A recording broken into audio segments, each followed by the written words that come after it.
there's been a lot of discussion I've had about, you know, what this means as, for abortion, and why is this now prevalent in our society?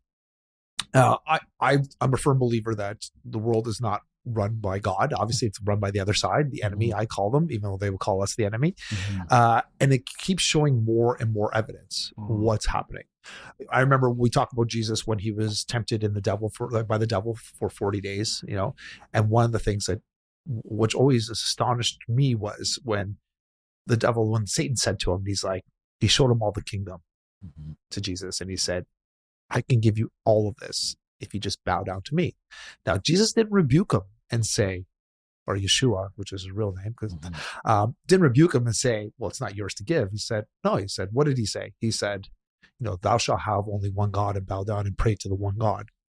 Right? Our Lord. That's what he said. He didn't refute him. So even Jesus acknowledged that this world is run by the devil. And one of the things that was hitting home here is that we are continuing to sacrifice children to Satan, no matter what form it is. The other thing that hit home too is I rewatched the movie Nefarious. And that clip where I don't know if you've watched the movie Nefarious. I haven't watched it yet. It's a great movie. Little premise of it's a guy who he says he's possessed by a devil. He did all these killings, and you see the juxtaposition between him as they're trying to figure out if he's crazy or not, right? So they send in a psychiatrist, and you see him switch between whether he's possessed or not, right? But there's one scene where he talks to the psychiatrist, trying to figure out if he's sane or not, if he's just playing. Pretending to be that. And he talks about this whole abortion, and he stands up and he goes, whenever you're aborting, your child, Moloch, we feel like all of hell rejoices. And he's like this, and he's powerful. And he goes, because at the time, sorry, but a spoiler, the psychiatrist's girlfriend was getting an abortion at that time. And he's like, you can stop this now, but you won't, because you're not ready to be a father. It's not convenient for you. He goes, I loved it. He goes, I love this. I love that you're so into yourself that you're basically killing, you're sacrificing your child to us. And he goes, and back in those days, they would take the child and they would burn him, a live child, in front of the statue of Moloch. He goes, but now we do it in utero. And he talked about the same thing that this woman talked about on this panel. And it just happened in a couple of days apart, and just, God talks to you in certain ways. So when I had a clip of this, I sent it to you, and I'm like, have you seen it this way? And it just kind of reemphasized my point. We should not be doing abortion. There's no argument that, to me, to kill a life. And I don't care. And I'm sorry, I know people say, well, you're not a female. It's not your choice. And I'm like, well, why are you aborting a child? Why? What is the reason for abortion? Unless it's a medical condition, in my opinion, which by having what you've seen before, where the baby, a miscarriage. Or miscarriage is not abortion. Okay.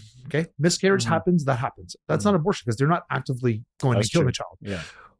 What happens is sometimes during the fallopian tube, that's where the baby starts to develop. That's where the embryo, and if it starts expanding, it could kill the mom. It could kill both. The child won't live anyway.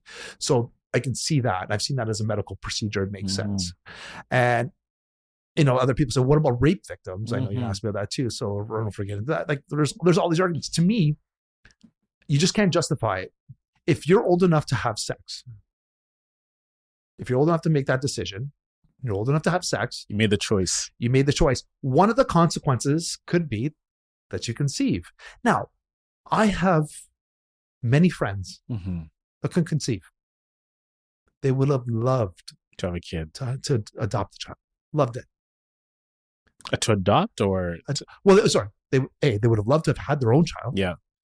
But now they're on a wait list to adopt. Some couldn't even adopt. They had to wait. One of my friends went to Africa, had to oh my God, that was a beautiful story. But then they shut down the borders because they weren't eligible or something. There was too many people looking to adopt here that they had to go out of country to adopt.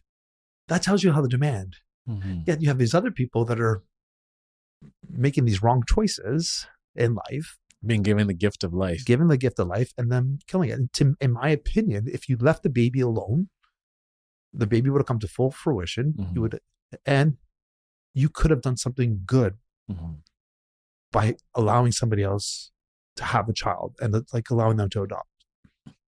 Part of this discussion has always been from this. I always feel like it's an energy from, of course, the women's side, where it's tied towards their rights to do things, their rights to make a decision. Let's go back to the voting days. A lot of them were suppressed of having the agency of making certain decisions in their lives. So the one thing that they have control over, we're trying to legislate it. And part of that thing is it's like, you have no right to tell us what to do. So what do you think about that side of things? Like, where a lot of this, the residue of having this discussion and like the angst about it is, okay, pro-choice, pro-life, I'm going to do whatever I want with my body. So why is it pro-choice? So if it's your body, like, listen, how's it not murder? It is murder. But a part of them, they're like, okay. But why? So I'm just saying, so pro-choice, it's your body, great. Yeah. But if it was out and you killed somebody, you go to jail. So why are you not going to jail for this? I don't understand this argument. I think the fact is that because you can't really see the baby. It sounds very interesting, because if I think if the baby was born and you tell this woman, hey, the abortion now is defined as this baby is out, do you want to abort it? I think it will be completely different. But the fact that it's within the womb, it's because you can't see it. It doesn't mean it doesn't exist. Yeah. So it's kind of like out of sight, out of mind. I didn't get to see it. I didn't face the consequences of doing that. So that therefore it doesn't exist anymore. Like, I would also interview the people that have had to do abortions. Mm-hmm. And listen, we've heard of people like aborting a child because they may have Down syndrome, or aborting a child because they may have some disability, or having that kind of stuff too. I also don't agree with that too. Mm-hmm. We had a friend of mine at work who was told by the doctor, you probably should abort this child because they might grow up with, they may not develop correctly. She had the baby and she was perfectly fine. And she was so mad at the doctor. That's like a lawsuit. So mad. That could be a lawsuit, right? Yeah. It was back when I worked at Toronto Hydro. Her name was Juliet. And I remember her talking to her. I think her daughter's like, she's 25 now, something like that. Mm-hmm.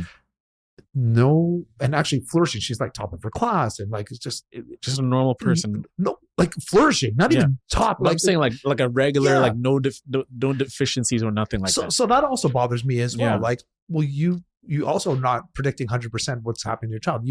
You made this mistake, and somebody personal in my life, and then like with the doctor telling you that you should abort a child, like it's ludicrous to me.